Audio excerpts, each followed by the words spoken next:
నమస్తే, welcome to non stop news. నేను కార్తిక్. నేను హిమబిందు.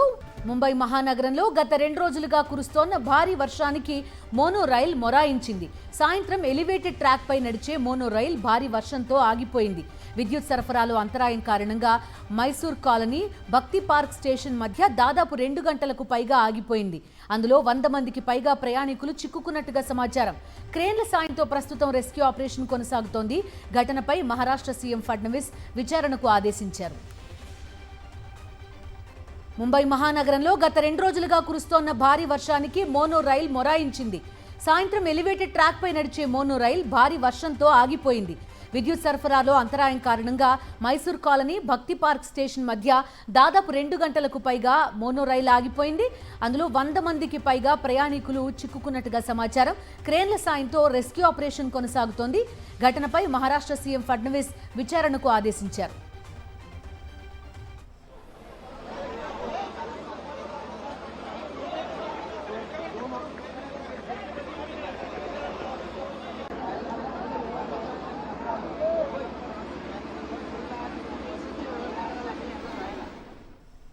ప్రస్తుతం రెస్క్యూ ఆపరేషన్ ఇంకా కంటిన్యూ అవుతోంది. ప్రయాణికులందరినీ బయటికి తీసుకొచ్చే ప్రయత్నాలు జరుగుతున్నాయి.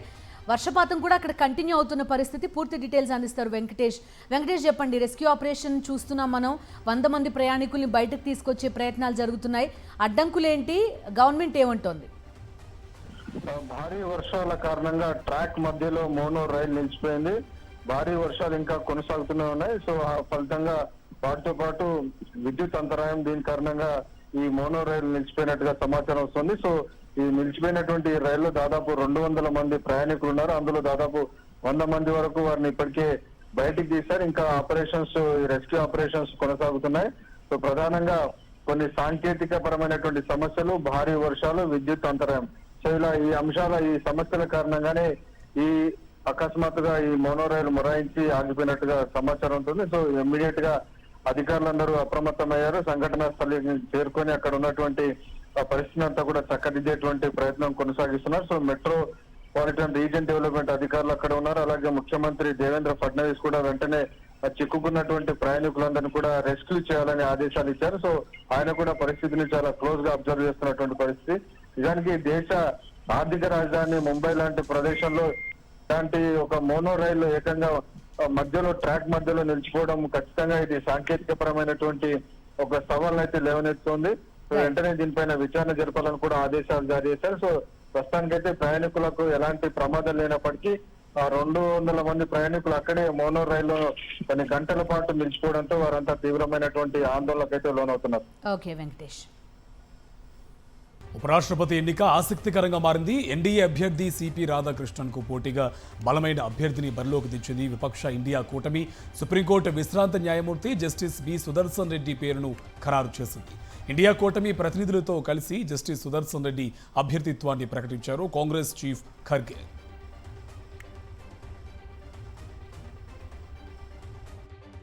Parties have nominated Sri B. Sudarshan Reddy Garu as their joint candidate since he reflects fully and values that saved our country's freedom movement so profoundly and the values on which our country's constitution and democracy have been anchored.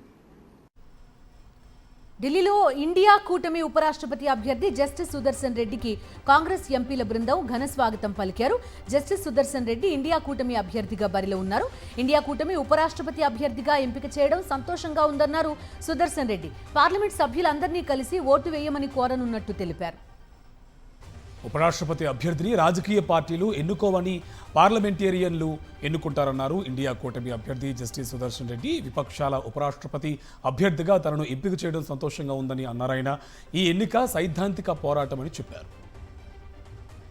ఉపరాష్ట్రపతి అభ్యర్థి justice B Sudarshan Reddy ప్రస్తుతం అంతా ఉన్నారు. Sir, ఎట్లా అనిపిస్తుంది మిమ్మల్ని అభ్యర్థిగా ప్రకటించారు? సంతోషంగా.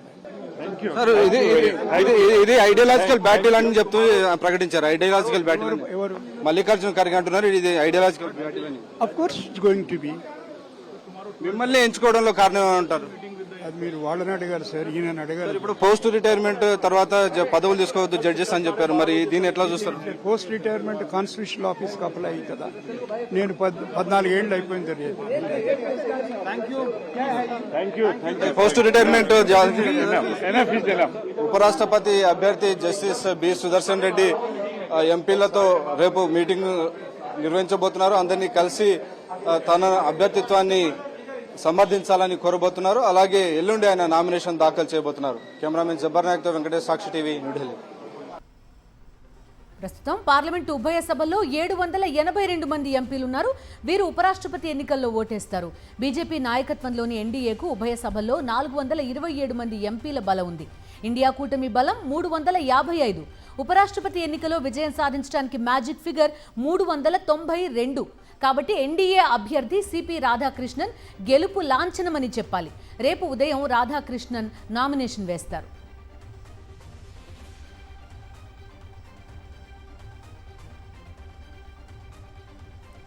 అన్నమయ్య జిల్లాలో వైఎస్ఆర్సీపీ అధినేత వైఎస్ జగన్మోహన్ రెడ్డి పర్యటించారు. రాజంపేట ఎమ్మెల్యే ఆకేపాటి అమర్నాథ్ రెడ్డి సోదరుడు అనిల్ కుమార్ రెడ్డి కుమారుని వివాహ రిసెప్షన్కు హాజరయ్యారు. నూతన దంపతులు సాయి అనురాగ్ రెడ్డి, వరదీక్షిత రెడ్డిని ఆశీర్వదించారు. వైఎస్ జగన్ను చూసేందుకు హెలీప్యాడ్ నుంచి వేదిక వరకు పెద్ద ఎత్తున అభిమానులు, వైఎస్ఆర్సీపీ కార్యకర్తలు తరలివచ్చారు. వైఎస్ జగన్కు ఎమ్మెల్యే ఆకేపాటి అమర్నాథ్ రెడ్డి, ఇతర వైఎస్ఆర్సీపీ నేతలు ఆహ్వానం పలికారు. అధికారులపై మంత్రి అచ్చెన్నాయుడు రెడ్ బుక్ ప్రయోగించారు. అచ్చెన్నాయుడు వేధింపులకు సెలవుపై వెళ్లిపోయారు. ఆగ్రోస్ జీఎం సిఎస్కు లేఖ రాసి సెలవుపై వెళ్లిపోయారు. ఆగ్రోస్ జీఎం రాజమోహన్ అవినీతి వ్యవహారాల కోసమే జీఎంపై అచ్చెన్నాయుడు ఓఎస్డీ ఒత్తిడి తీసుకొచ్చినట్టుగా తెలుస్తోంది. వ్యవసాయ యంత్ర పరికరాల తయారీదారులతో మధ్యవర్తిత్వం చేయాలని జీఎంపై అచ్చెన్నాయుడు పేషి ఒత్తిడి తీసుకొచ్చినట్టుగా సమాచారం. చెప్పిన మాట విననందుకు నెల్లూరుకు బదిలీ చేశారు అచ్చెన్నాయుడు. సెలవుపై వెళ్లడం తప్ప వేరే మార్గం లేదని సిఎస్కు ఆగ్రోస్ జీఎం లేఖ రాశారు.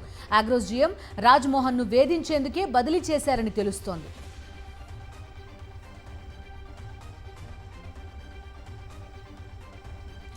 రౌడీ షీటర్ పెరోల్ వ్యవహారంలో హోంమంత్రి అనిత తడబాటుకు గురయ్యారు. మీడియా ప్రశ్నలకు సమాధానం చెప్పలేదు.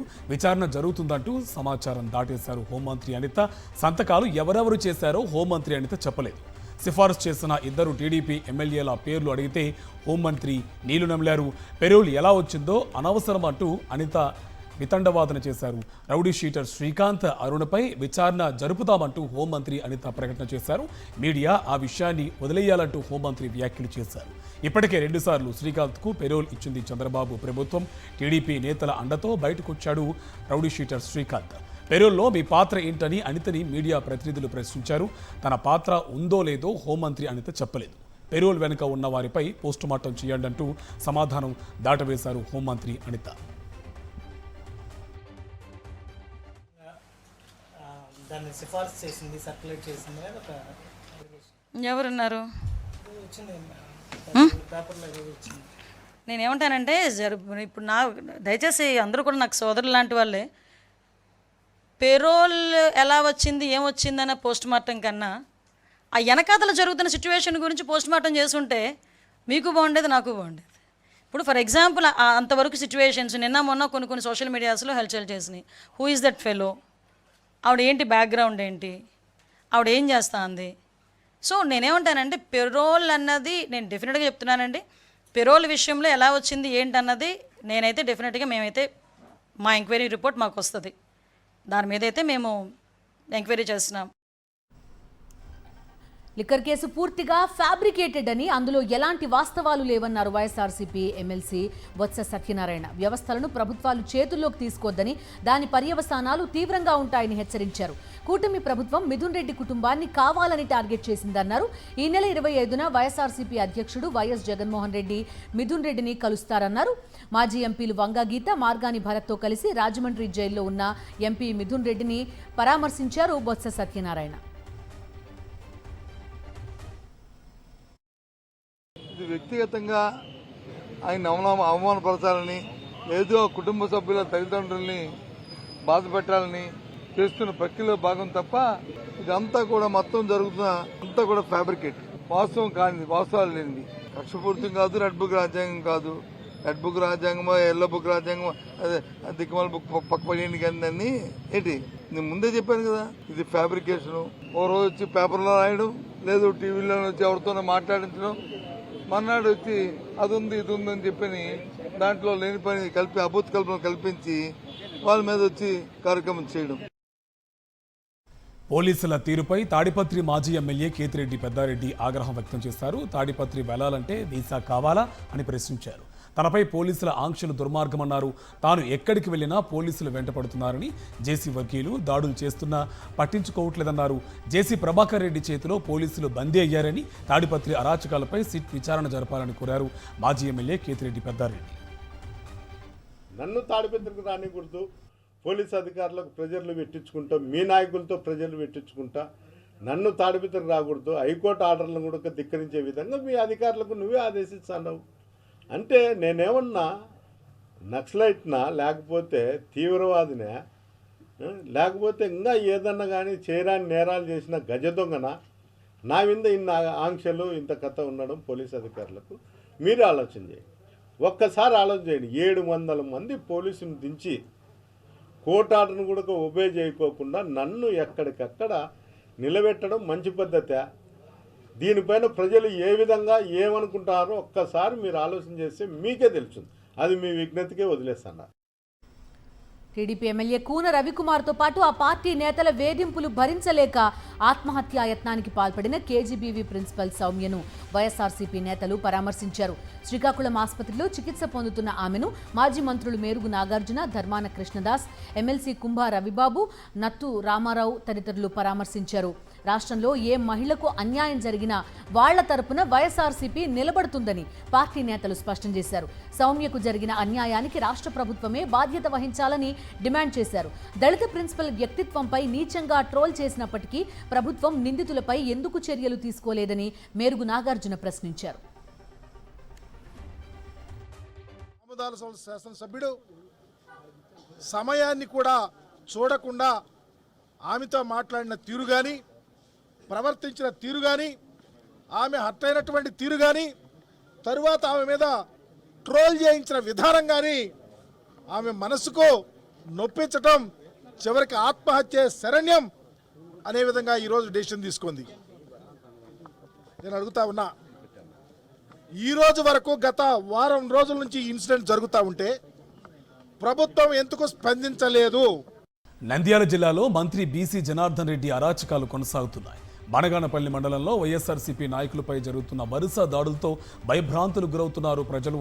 బనగానపల్లి నియోజకవర్గ వైఎస్ఆర్సీపీ సోషల్ మీడియా కన్వీనర్ చంద్రమౌళిని మంత్రి బీసీ జనార్దన్ రెడ్డి కాంపౌండ్లోకి తీసుకువెళ్లి కర్రలు, రాడ్లతో విచక్షణరహితంగా దాడి చేశారు అనుచరులు. ప్రస్తుతం చంద్రమౌళి బనగానపల్లి ఏరియా ఆసుపత్రిలో చికిత్స పొందుతున్నారు. ఆసుపత్రికి వెళ్లి చంద్రమౌళిని పరామర్శించారు బనగానపల్లె మాజీ ఎమ్మెల్యే కాటసాని రామిరెడ్డి. బనగానపల్లె నియోజకవర్గంలో రౌడీ రాజ్యం నడుస్తుందన్నారు కాటసాని రామిరెడ్డి. బనగానపల్లెలో ఎనకల్ల గ్రామానికి చెందినటువంటి సుబ్బరాయుడును ఈ యొక్క మంత్రి బీసీ జనార్దన్ రెడ్డి అనుచరులు బలవంతంగా జీపులో కొట్టుకుంటూ తీసుకొని పోవడం జరిగింది. బీసీ జనార్దన్ రెడ్డి కాంపౌండ్లోకి తీసుకొని పోయి ఈ యొక్క కట్టెలు, కర్రలు, రాడ్లతో ఇష్టం వచ్చినట్టుగా తల మీద, ఏళ్ల మీద, మరి కాళ్ళ మీద కొట్టడంతో తీవ్ర గాయాలు కావడం జరిగింది. మేము మొదటి నుంచి కూడా పోలీసులకు విజ్ఞప్తి చేస్తూ ఉన్నాం. అయ్యా, ఈ యొక్క బనగానపల్లెలో ఈ విధంగా రౌడీ రాజ్యం నడుస్తూ ఉంది. ఇక్కడ రౌడీకి ఒక మంత్రి గారు ఒక రౌడీ మాదిరిగా తయారైపోయి ఈడ ప్రతి వాళ్ళ మీద దాడులు చేసే పరిస్థితి వస్తూ ఉంది. విశాఖ స్టీల్ ప్లాంట్ పై మంత్రి నాదెండ్ల మనోహర్ కీలక వ్యాఖ్యలు చేశారు. అసెంబ్లీలో తీర్మానం వల్ల, లేఖల వల్ల స్టీల్ ప్లాంట్ సమస్య పరిష్కారం అవుతుందని తాను అనుకోవట్లేదన్నారు ఆయన. స్టీల్ ప్లాంట్ కోసం కమిట్మెంట్తో ఉన్నామని, ఇప్పుడు కూడా తమ విధానంలో మార్పు లేదని అన్నారు. అయితే స్టీల్ ప్లాంట్లో కొన్ని కఠిన నిర్ణయాలు అవసరమని వ్యాఖ్యానించారు నాదెండ్ల. తీర్మానం వలన, ఒక అర్జీ వలన జరిగిపోయిందనే భావన కూడా నేను వ్యక్తపరచడం లేదు. తప్పకుండా ఒక సస్టైన్డ్ ఎఫర్ట్ అవసరం. కేంద్ర ప్రభుత్వంతో చర్చలు జరుపుకోవాలి. నష్టం జరగకుండా మన ప్రాంతానికి మరింతగా ఉపాధి వచ్చే విధంగా అందరం కలిసి పనిచేస్తాం. విశాఖ ఉక్కుకు కూటమి ప్రభుత్వం ఉరిబిగించిందన్నారు వైఎస్ఆర్ టీయూసీ రాష్ట్ర అధ్యక్షుడు గౌతమ్ రెడ్డి. ఎన్నికల ముందు చంద్రబాబు, పవన్ కళ్యాణ్ ఇచ్చిన హామీలపై ఇప్పుడు ఎందుకు సైలెంట్ అయ్యారని ప్రశ్నించారు. 32 విభాగాలను ప్రైవేటీకరణ చేస్తూ జీవోలు ఇస్తుంటే వీరిద్దరూ ఏం చేస్తున్నారని మండిపడ్డారు. ఢిల్లీ వెళ్తున్న చంద్రబాబు స్టీల్ ప్లాంట్ ప్రైవేటీకరణ ఎందుకు ఆపలేదని నిలదీశారు ఆయన. మీరేం చెప్పారు? ఆ చెప్పినటువంటి ఈ పక్కన పెట్టారు. డైరెక్ట్గా ప్రజానీకానికి పైన ఉరితాడు బిగించడానికి, అంటే విశాఖ ఉక్కుకి ఉరితాడు బిగించడానికి మీరు ప్రయత్నం చేశారు. 32 మంది ప్రాణాలు బలిగొని వందలాది మంది క్షతగాత్రులయ్యి ఉంటే 32 జీవోలు ఇవాళ తీసుకురొచ్చి అవన్నింటినీ కూడా ప్రైవేటైజ్ చేయటం ఎంతవరకు సబబు అనేటువంటి కూడా చెప్తున్నాం. జస్టిస్ పినాకి చంద్రఘోష్ కమిషన్ నివేదికను సవాల్ చేస్తూ హైకోర్టును ఆశ్రయించారు మాజీ ముఖ్యమంత్రి కేసీఆర్, హరీష్ రావు వేర్వేరుగా 2 రిట్ పిటిషన్లు దాఖలు చేశారు. రాజకీయ కక్ష సాధింపులో భాగంగానే కాంగ్రెస్ ప్రభుత్వం కమిషన్ వేసిందని వెల్లడించారు. ప్రభుత్వానికి ఏ విధంగా కావాలో కమిషన్ అదే విధంగా నివేదిక ఇచ్చిందని ఆరోపించారు. కమిషన్ నివేదికను నిలిపివేస్తూ ఆదేశాలు ఇవ్వాలని హైకోర్టుకు విజ్ఞప్తి చేశారు. రేపు ఈ పిటిషన్లపై సింగిల్ జడ్జ్ విచారణ చేపట్టే అవకాశం ఉంది. గణేష్ ఉత్సవాలు 2025 పై హైదరాబాద్ ఇన్ఛార్జ్ మంత్రి పొన్నం ప్రభాకర్ సమీక్ష నిర్వహించారు. గణేష్ ఉత్సవాలకు ఎలాంటి ఇబ్బందులు లేకుండా అధికారులు చూసుకోవాలని సూచించారు. అన్ని విభాగాలు సమన్వయం చేసుకుని ఉత్సవాలు నిర్వహించుకోవాలన్నారు. గణేష్ ఉత్సవాలకు ప్రభుత్వం అన్ని ఏర్పాట్లు చేస్తుందన్నారు మంత్రి పొన్నం ప్రభాకర్. ఈ సమీక్షలో mayor Gadwal Vijayalakshmi, DGP Jitender, GHMC కమిషనర్తో పాటు అన్ని శాఖల ఉన్నతాధికారులు పాల్గొన్నారు. హైదరాబాద్లో ఐటీ సోదాలు కొనసాగుతున్నాయి. DSR group MD, executive director ఇళ్లతో పాటు ఆఫీసుల్లో తనిఖీలు చేపట్టారు. DSR CEO Satyanarayana Reddy, BRS మాజీ ఎంపీ రంజిత్ రెడ్డి ఇళ్లు, ఆఫీసుల్లో అధికారులు సోదాలు జరుపుతున్నారు. డిఎస్ఆర్ గ్రూప్తో రంజిత్ రెడ్డి వ్యాపార లావాదేవీలు జరుపుతున్నట్టు గుర్తించారు అధికారులు. సిఆర్పీఎఫ్ బలగాల భద్రత మధ్య జూబ్లీహిల్స్, బంజారాహిల్స్, ఎస్ఆర్ నగర్, సూరారం ఐటీ సోదాలు కొనసాగుతున్నాయి.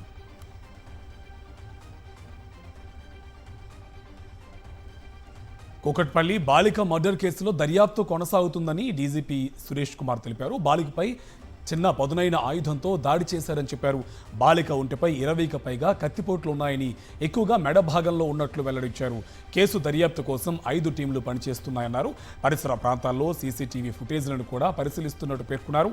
హత్య జరిగిన ఇంటికి సంబంధించిన ఫుటేజ్ కూడా లభ్యమైందని పరిశీలిస్తున్నట్టు పేర్కొన్నారు.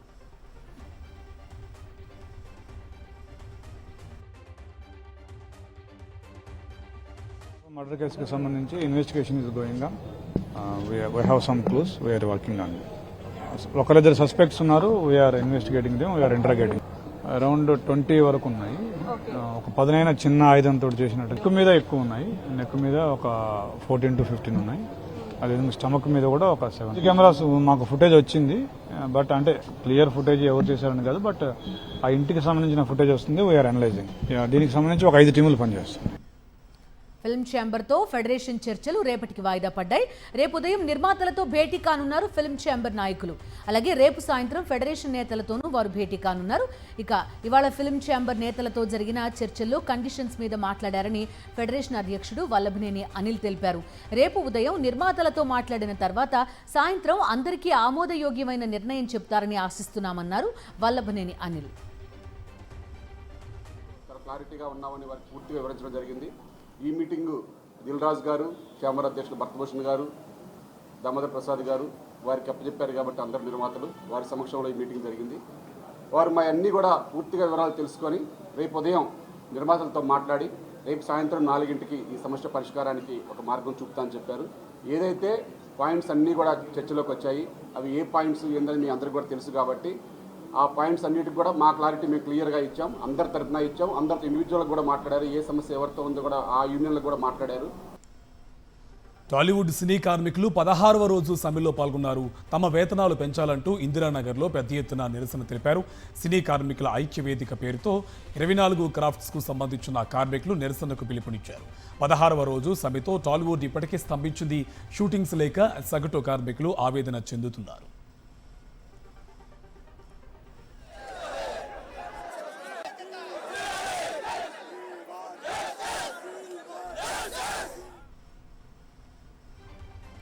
Telugu film industry employees federation 24 అనుబంధ కార్మిక సంఘాలు ఏర్పాటు చేసిన ఐక్యవేదిక సమావేశంలో నిర్మాత Tammareddy Bharadwaja, Chadalavada Srinivasa, Natikumar, film employees federation అధ్యక్షుడు అనిల్ వల్లభనేని, సెక్రటరీ అమిరాజు, ఇతర యూనియన్ నాయకులు పాల్గొని నిర్మాతల కండిషన్స్ వివరించారు. హైదరాబాద్లో కేబుల్ ఆపరేటర్లు ఆందోళనకు దిగారు. టీజీఎస్పీడీసీఎల్ కార్యాలయం ఎదుట కేబుల్ ఆపరేటర్ల ధర్నా నిర్వహించారు. రామంతపూర్ ఘటనకు కేబుల్ వైర్లు కారణం కాదన్నారు. కేబుల్ వైర్లలో విద్యుత్ ప్రసారం కాదన్నారు. కేబుల్ వైర్లు తొలగిస్తే లక్షల మంది ఉపాధి కోల్పోతారని ఆవేదన వ్యక్తం చేశారు. వర్క్ ఫ్రం హోం చేసేవాళ్లు ఇబ్బంది పడతారన్నారు ఆపరేటర్లు. శాఖ సంబంధించినటువంటి మరి ఎంప్లాయీస్ అంతా ఈ రోజు ఉన్నటువంటి హైదరాబాద్ లో అనేక ఏరియాలలో ఇప్పుడు విచ్చలవిడిగా కేబుల్ కట్ చేయడం వల్ల సర్వీస్ అనేది డౌన్ అయ్యి హాస్పిటల్స్ అదేవిధంగా విద్యాలయాలు మరి ఆఫీసులు రకరకాల గవర్నమెంట్ సంబంధించినటువంటివి ఇండ్లు అందరికీ ప్రజలకందరికీ ఈ రోజు ఇన్కన్వీనియంట్ గా మారింది. ఇది మేము అదే దాని విషయమే ఆయన తెలియడానికి వచ్చినాము. రాబోయే కాలంలో ప్రభుత్వము మేము అంతా కలిసి సమయంగా ఈ బ్యూటిఫికేషన్ చేసి రాబోయే కాలంలో నేను ఒక రూపాంతరం చేసి మరి కేబుల్ ఆపరేటర్లు, ఇంటర్నెట్ ఆపరేటర్లు, మిగతా సెల్ ప్రొవైడర్స్ అందరూ కలిసి మరి చక్కటి సర్వీస్ ఇవ్వడానికి మేము ప్రయత్నం చేస్తాం.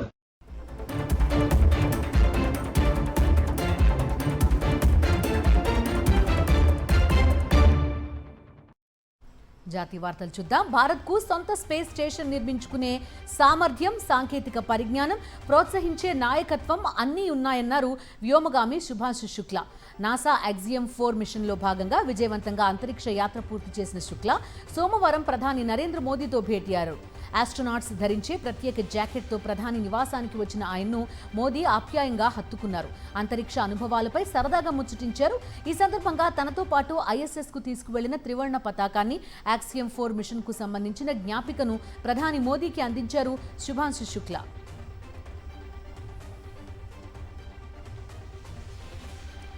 షాంఘై కోఆపరేషన్ ఆర్గనైజేషన్ సమావేశంలో పాల్గొనాలంటూ చైనా నుంచి పిలుపు అందుకున్న ప్రధాని మోదీ ఆ దేశ ప్రతినిధులతో సమావేశం అవుతున్నారు. ఇవాళ ఢిల్లీలో మోదీ చైనా విదేశాంగ శాఖ మంత్రి వాంగ్ యూతో భేటయ్యారు. ఈ సందర్భంగా చైనీస్ మినిస్టర్తో ద్వైపాక్షిక సంబంధాలను బలోపేతం చేసుకోవడంపై ప్రధాని చర్చించారు. అంతేకాదు ఇరు దేశాల సరిహద్దుల్లో శాంతి స్థాపన దిశగా చర్యలు తీసుకోవాలనే అంశాన్ని కూడా మోడీ, వాంగ్ యూల మధ్య ప్రస్తావనకు వచ్చింది. చైనా విదేశాంగ మంత్రి వాంగ్ యూను కలవడం చాలా సంతోషంగా ఉందని ఎక్స్లో తెలిపారు మోదీ. ట్రంప్ టారిఫ్ బెదిరింపుల వేళ సమస్యల పరిష్కారంపై దృష్టి పెట్టాయి భారత్, చైనా. మన దేశానికి ఎరువులు, బోరింగ్ యంత్ర పరికరాలు, రేర్ ఎర్త్ మినరల్స్ సరఫరాకు డ్రాగన్ అంగీకారం తెలిపింది. న్యూఢిల్లీలో పర్యటిస్తున్న చైనా విదేశాంగ మంత్రి వాంగ్ యీ భారత విదేశాంగ మంత్రి జైశంకర్తో భేటీ సందర్భంగా దీనిపై ఏకాభిప్రాయం కుదిరింది.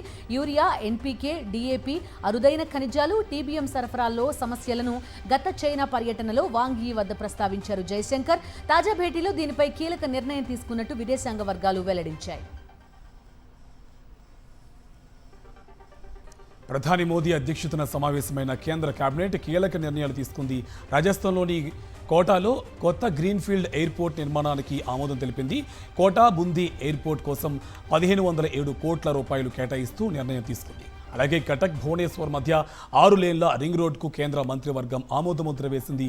8308 కోట్లతో చేపడుతున్న ఈ రింగ్ రోడ్ ప్రాజెక్ట్ ఒడిశాలోనే అతిపెద్ద పెట్టుబడిగా పేర్కొన్నారు కేంద్ర మంత్రి అశ్విని వైష్ణవ్. అలాగే ఆన్లైన్ గేమింగ్ నియంత్రణ బిల్లుకు మోదీ కేబినెట్ ఆమోదం తెలిపింది. దీనిని రేపు పార్లమెంట్లో ప్రవేశపెట్టనుంది.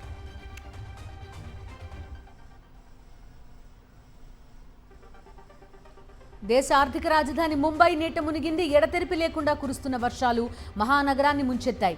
రోడ్లు, రైల్వే లైన్లు, లోతట్టు ప్రాంతాలు నీటితో నిండిపోయాయి.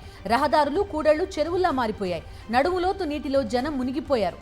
భారీ వరదలకు రైలు పట్టాలను ముంచెత్తడంతో పలు మార్గాల్లో లోకల్ రైల్స్ రద్దయ్యాయి. భారీ వర్షాల కారణంగా విద్యా సంస్థలతో పాటు అత్యవసర సేవలు మినహా ఇతర ప్రభుత్వ కార్యాలయాలకు మహారాష్ట్ర ప్రభుత్వం సెలవు ప్రకటించింది.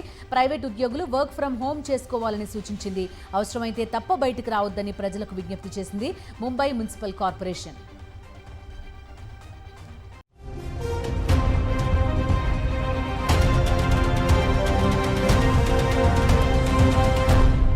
బ్రిటన్ మాజీ ప్రధాని రిషి సునాక్ పై జాత్యహంకార బెదిరింపులకు పాల్పడిన ఓ 21 ఏళ్ల యువకుడికి స్థానిక కోర్టు జైలు శిక్ష విధించింది.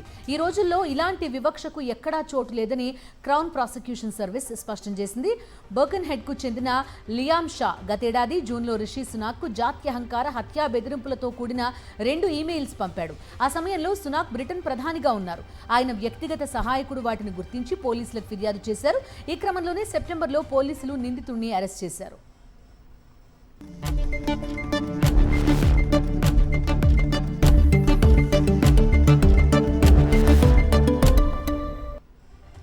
బిజినెస్ అప్డేట్స్ చూద్దాం. దేశీయ స్టాక్ మార్కెట్స్ లాభాల జోరు కొనసాగించాయి. వరుసగా రెండో రోజు మంగళవారం కూడా కీలక సూచీలు భారీ లాభాల్లో ముగిశాయి. జీఎస్టీ హేతుబద్ధీకరణ ఉంటుందన్న సానుకూల అంచనాలు మార్కెట్కు కొత్త ఉత్సాహాన్నిచ్చాయి. అంతర్జాతీయంగా సానుకూల సంకేతాలు కూడా తోడవడంతో ఇన్వెస్టర్లు కొనుగోళ్లకు మొగ్గు చూపారు. ట్రేడింగ్ ముగిసే సమయానికి BSE సెన్సెక్స్ 370 పాయింట్ల లాభంతో 81,644 వద్ద స్థిరపడింది. అలాగే NSE నిఫ్టీ 103.7 పాయింట్లు పెరిగి 24,980 వద్ద ముగిసింది.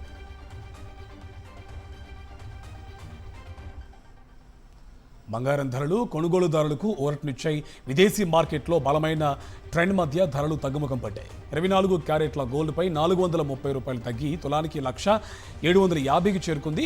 ఇక 22 క్యారెట్స్ ధర 400 రూపాయలు తగ్గి 92,350గా ఉంది. మరోవైపు వెండి ధర సైతం దిగొచ్చింది. 1000 రూపాయలు తగ్గి కిలో వెండి ధర 1,14,000కు చేరుకుంది.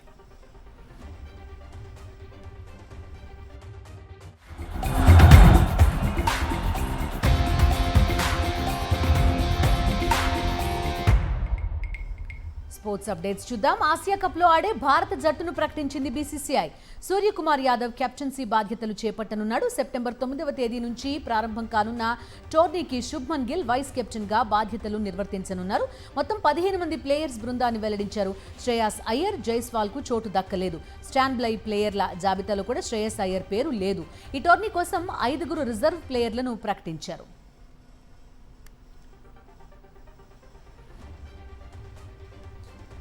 ఏడాది తర్వాత T20లో పునరాగమనం చేసి అదరగొట్టిన షపాలి వర్మకు మహిళల వన్డే ప్రపంచ కప్ స్క్వాడ్లో చోటు దక్కలేదు. ఇంగ్లాండ్ పర్యటనలో అద్భుతంగా రాణించిన తెలుగమ్మాయి శ్రీచరణి తొలిసారి ప్రపంచ కప్ బెర్త్ దక్కించుకుంది. భారత్, శ్రీలంక సంయుక్తంగా ఆతిథ్యం ఇస్తున్న వరల్డ్ కప్ పోటీలకు మరో 40 రోజులుంది. టోర్నీ సన్నద్ధతను దృష్టిలో ఉంచుకుని సెలెక్టర్లు 15 మందితో కూడిన స్క్వాడ్ను ప్రకటించారు. హర్మన్ప్రీత్ కౌర్ కెప్టెన్గా, స్మృతి మందన వైస్ కెప్టెన్గా ఎంపికయ్యారు. పొట్టి సిరీస్ కోల్పోయిన దక్షిణాఫ్రికా వన్డే సిరీస్లో అదిరే బోణి కొట్టింది. సమష్టిగా రాణించి డిఫెండింగ్ ఛాంపియన్ ఆస్ట్రేలియాపై రికార్డు విజయం సాధించింది. కైన్స్ మైదానంలో ఆల్రౌండ్ షోతో ఆసీస్కి వణుకు పుట్టించింది బౌమాసేన. మొదట ఎడెన్ మార్క్రమ్, కెప్టెన్ తెంబా అర్ధశతకాలతో భారీ స్కోర్ చేసిన ప్రొటెస్ టీం అనంతరం ఆసీస్ బ్యాటర్లకి కళ్లెం వేసింది. పేసర్లు ఆదిలోనే బ్రేక్ ఇవ్వగా కేశవ్ మహారాజ్ ప్రధాన ఆటగాళ్లను వరుసగా పెవిలియన్ చేర్చాడు. దీంతో సఫారీ టీం ఏకంగా 98 పరుగుల తేడాతో ఓడించింది.